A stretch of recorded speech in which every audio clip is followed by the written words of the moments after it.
নতুন অসম পুলিচতো এতিয়া যিবিলাক আমাৰ লৰা নতুনকৈ সোমাইছে তেওঁলোক বহুত ইয়ং এজত সোমাইছে দুই এদিনতে অসম পুলিচত আৰু লৰাৰ সভাতে এইটো কথা ক'ব খুজিছো যে গুজৰাটৰ নেশনেল গেমছত গোল্ড ব্ৰঞ্জ বা সিলভাৰ জুনে পায় তেওঁলোকক এডুকেশ্যন কোৱালিফিকেশ্যন অনুসৰি অসম গভৰ্ণমেণ্টে একোটা চৰকাৰী চাকৰি ইমিডিয়েটলি তেওঁলোকক দিয়ে অৰ্থাৎ লাহে লাহে আমি চেষ্টা কৰিছো যাতে স্পৰ্টছটোক আমাৰ লৰা ছোৱালী এটা কেৰিয়াৰ হিচাপে ল'ব পাৰে আৰু আমি স্পৰ্টছৰ কাৰণে এটা চৰকাৰী চাকৰিটো এটা বেসিক্যালি ৰিজাৰ্ভেশ্যন আনাৰ কাৰণে আমি কাম কৰি আছো নতুন স্পৰ্টছ পলিচিৰ কাম আমি আৰম্ভ কৰিম আৰু মই ভাবো যে অহা বছৰ এপ্ৰিল মাহৰ বিধানসভাত আমি নতুন স্পৰ্টছ পলিচি আনিব পাৰিম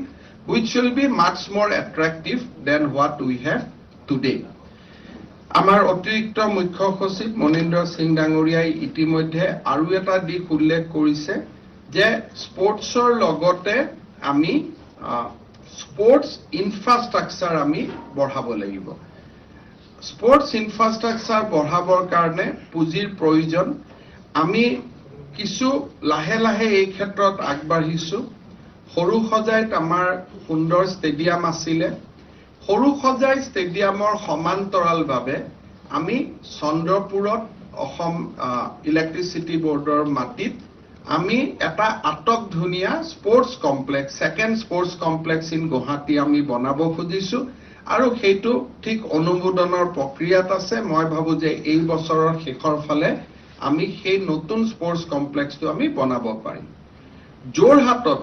যোৰহাটৰ ডেপুটি কমিশনাৰ অফিসটো আমি কমপ্লিটলি শিফট কৰি এটা বহুত ডাঙৰ এৰিয়া আমি ষ্টেডিয়ামখনৰ আনিব খুজিছো আৰু সেই অনুসৰি আমি ইতিমধ্যে সেই কামটো নিবিদাও আহ্বান কৰিছো সো সৰু সজাই নাৰেংগী আৰু যোৰহাটত আমি ষ্টেট অফ আৰ্ট আমি একোটা ষ্টেডিয়াম পাবলৈ গৈ আছো নেক্সট 3 ইয়াৰ্ছত মই ভাবো যে কামখিনি আমি সম্পন্ন কৰিব পাৰিম প্যাৰেলেলি যিবিলাক ডিস্ট্ৰিক্ট ষ্টেডিয়াম নাছিলে সেই ডিস্ট্ৰিক্ট বিলাকত আমি একোখন ডিস্ট্ৰিক্ট ষ্টেডিয়াম বনাব ঠিক কৰিছো প্ৰায় 50 কোটি টকা আমি এভৰি ডিস্ট্ৰিক্টত দিছো 500 ক্ৰোৰ আৰু অক্টোবৰ মাহৰ পৰা এই 10খন ষ্টেডিয়াম নিৰ্মাণৰ কাম আমাৰ আৰম্ভ হ'ব তাৰ লগত নেক্সট পৰ্যায়ত আমি আহিছো যে প্ৰত্যেকটো কনস্টিটুৱেন্সিত এখন ভাল ষ্টেডিয়াম থাকিব লাগে আমি অসমত 126টা সমষ্টিত পূব গুৱাহাটী বা যোৰহাট বাদ দি আমি যেহেতু তাত আমাৰ ষ্টেট অফ আৰ্ট ষ্টেডিয়াম হ'ব গৈ আছে আমি তাতে একোটা প্ৰায় 12 কোটি টকা খৰচ কৰি একোটা আমি ষ্টেডিয়াম বনাবৰ কাম আমি হাতত লৈছিলো 52টা ইতিমধ্যে আমি কমপ্লিট কৰিছো আৰু বাকি 70টা নিৰ্মাণৰ কাম অহা অক্টোবৰ মাহত আমি আৰম্ভ কৰিম আৰু এই গুটে কেখন ষ্টেডিয়ামতে খেলো ইণ্ডিয়াৰ এটা সেন্টাৰ একোটা বিশেষ থিমেটিক গেমছত আমি খেলো ইণ্ডিয়াৰ একোটা সেন্টাৰ নিৰ্মাণৰ বাবেও আমি কাম হাতত লৈছো ইতিমধ্যে ভাৰত চৰকাৰে আমাক খেলো ইণ্ডিয়াৰ সেন্টাৰ সমূহ দিছে আৰু আমি তাৰ লগত নতুনকৈ খেলো ইণ্ডিয়াৰ আৰু আমি সেন্টাৰ পাম ইতিমধ্যে 30 খেলো ইণ্ডিয়া সেন্টাৰ ভাৰত চৰকাৰে আমাক দিছে আৰু আনাদাৰ 30টা খেলো ইণ্ডিয়া সেন্টাৰ আমি পাব গৈ আছো অসম পুলিচৰ বেটেলিয়নৰ যিবিলাক এক্সট্ৰা ল্যান্ড আছে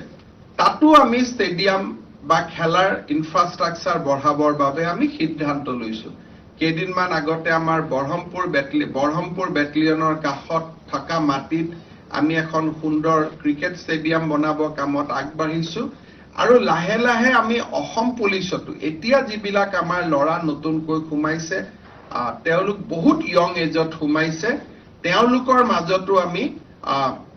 স্পৰ্টছ যেটো ইন্টাৰেষ্ট বা প্লেয়াৰ যেনেকৈ আৰ্মিত উদ্ভৱ হয়